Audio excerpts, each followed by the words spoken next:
Dave C., straight from the pit. Dave C. here. Thought for today's show, we could talk about 1986 Dial Tone. Released in 1986 and discontinued by 1988, Dial Tone was the G.I. Joe team's new communications officer. And most people will know that 1982's Breaker was the original communications officer. And when I first saw Dial Tone on the pegs back in 86, I thought he was Breaker on steroids, meaning that he was much more futuristic looking, and he had upgrades as far as his uniform went, and just all around had better technology than the original Breaker, as shown by his figure and his card back. I already stated that in 1986, Beachhead was my favorite Joe that came out, and not far behind him was Lowlight, and in at number 3 was this guy, because of what I just talked about. I thought his uniform was outstanding, and I really liked his machine gun that he came with, and his backpack with the mic. First I thought we could look at the 1986 catalog that came with all the Joe vehicles that year. And you can see here that beside General Hawk and beside Wetsuit is Dial Tone. And there he is there. And it says Communications. And here is that 9mm Parabellum submachine pistol with silencer. It says on the original packaging. And of course he also came with this anti-scrambler communications backpack with microphone. And there's the mic there. Just really enjoyed how up-to-date and futuristic this thing looked on the figure's back. And I thought for the next step we could look at his card art to show off that backpack and submachine gun. And here it is here from 3D Joe's Book of Art. It says G.I. Joe, Real American Hero. Codename Dial Tone, Communications. And there's Hector Guido art, everybody knows. And you can see just by looking at it what I'm talking about, he has all these fancy gadgets, and as a kid you would just imagine, you know, the kind of new technology that this soldier would have.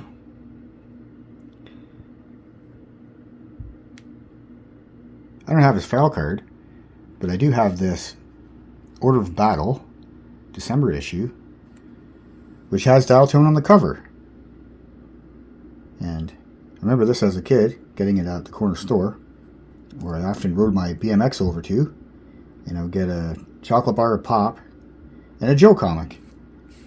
And I really remember getting this one for sure, because when these Order of Battles came out, they were really special. And I really loved flipping through the pages and getting a alphabetical order of all the Joes. And there is Breaker there, the first communications officer that I was talking about. And the one that we're doing a review on now is a little bit more updated.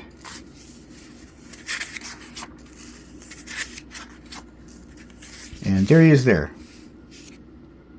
This is Herb Trimpe art that I always mention, just to give him respect, because he is a terrific artist. Just look at this Deep Six artwork done by him.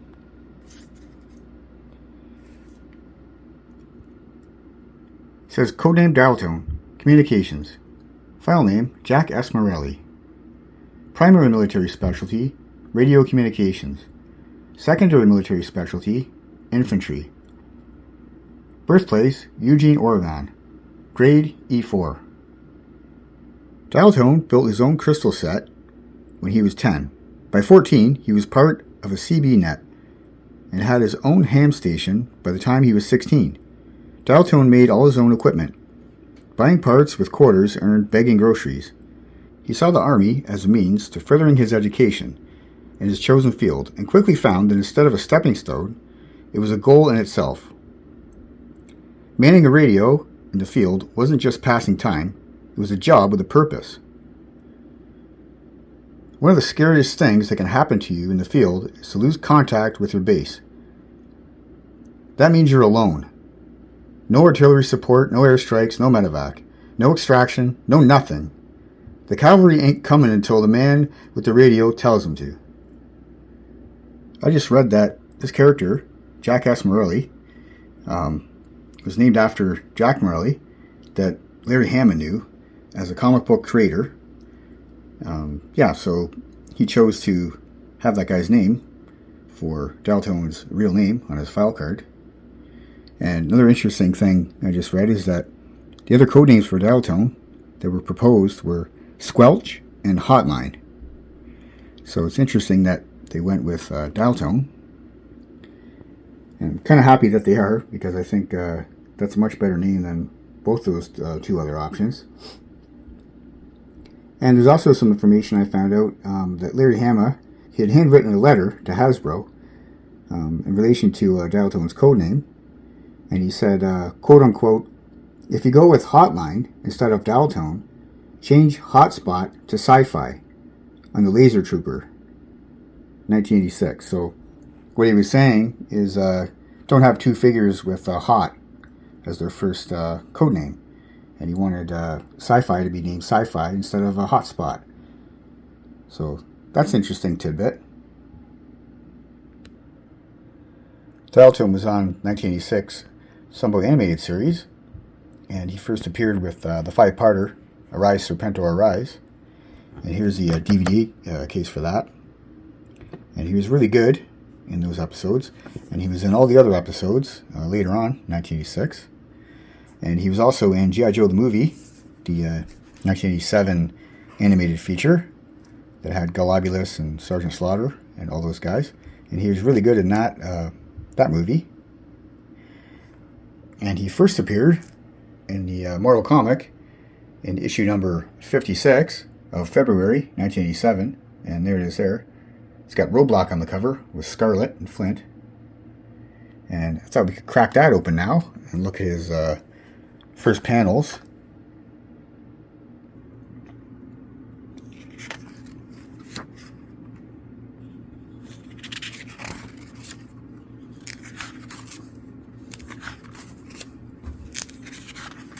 And he first appears on this page here, as you can see there. I believe your expertise had something to do with it as well, Recondo, or the first words that he's spoken in the book. And there he is there, running up a hill into battle. I thought it would be fitting to look at the figure in front of these Terrordromes, because I got Dial-Tone for Christmas in 1986, along with the Terrordrome. And I'll never forget that, because it was one of the best presents I ever got in the 1980s. And as you can see there, he has a patch on his arm in red. He's got 2 hand grenades on his chest, some pouches strung across his chest. He's got a black beret with a patch on it. I really like the color scheme for this figure, with the tan and the green. I think they really pop together. And the silver going around his body is awesome as well. He's got a brown belt. He's got tan patch gloves. It's black pants with the green. Some kind of communications apparatus on his leg and arm. He's got green boots with a K-bar type knife on his boot. Pouch on his pants. Can flip them around. He's got black suspenders that go around to the front. You can see the back of his green vest. Really like this color scheme for this figure. And as a kid, I just had to have him. I was really excited to get him. He's got that mustache, of course. And kind of looks like, maybe like one of the Expendables in the modern movies with Stallone, with that beret on. And I think for 1986, He was maybe a figure a little bit ahead of his time. All right. Hope you guys enjoyed this episode. This is Dave C. and Dial Tone saying over and out.